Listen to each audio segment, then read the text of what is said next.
Caitlin Clark-Maya Moore relationship explained. Why Lynx Legends jersey retirement is special for Fever star. The Minnesota Lynx will honor four-time WNBA champion Maya Moore with a jersey retirement ceremony on August 24th.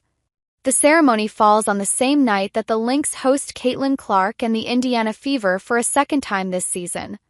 While the night will be about Moore's incredible career with Minnesota, it will also be the latest chapter of her story as an influential figure for Clark, who grew up a fan of Moore and the Lynx. With Moore set to become the fifth player to have their jersey retired in Lynx franchise history, here's a look at her relationship with Clark and how they've now been there for one another during major moments in their respective careers. Caitlin Clark-Maya Moore relationship explained. Growing up in Des Moines, Iowa, Clark quickly gravitated to basketball. Clark is on record as being a fan of the Lynx, as Minneapolis is the closest WNBA city to her hometown. Clark was 9 years old when the Lynx selected Moore first overall in the 2011 WNBA draft. Moore quickly became a superstar in Minnesota, earning Rookie of the Year honors and winning her first WNBA title in 2011. Throughout her ascension to superstardom, Clark has almost always credited Moore as her inspiration to make it this far in the sport. Back in March, Clark's fandom was on full display. Ahead of Clark's senior night at Iowa, she was surprised by Moore during an interview with ESPN's Elle Duncan.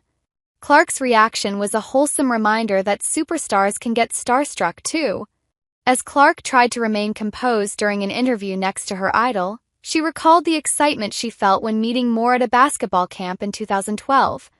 In 2024, that same excitement was visible on Clark's face and in her demeanor. Moore spoke on the importance of being an inspiration and growing the game before speaking on how proud she was of Clark. With Moore in attendance, Clark rewrote the NCAA history book by surpassing Pete Maravich as the all-time leading scorer in Division I basketball history.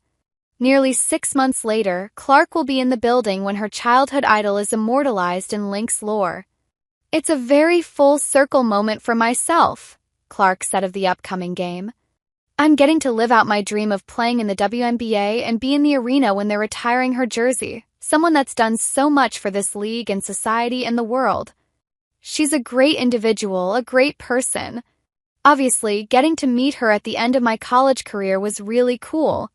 To have her in Carver Hawkeye Arena for a game, and now, getting to go play at the Target Center in a place where I went to my first WNBA game and be there for her night will be really special." Maya Moore WNBA stats, accomplishments. When you run the resume, it becomes very clear how Moore could have been a role model for an up-and-coming basketball player.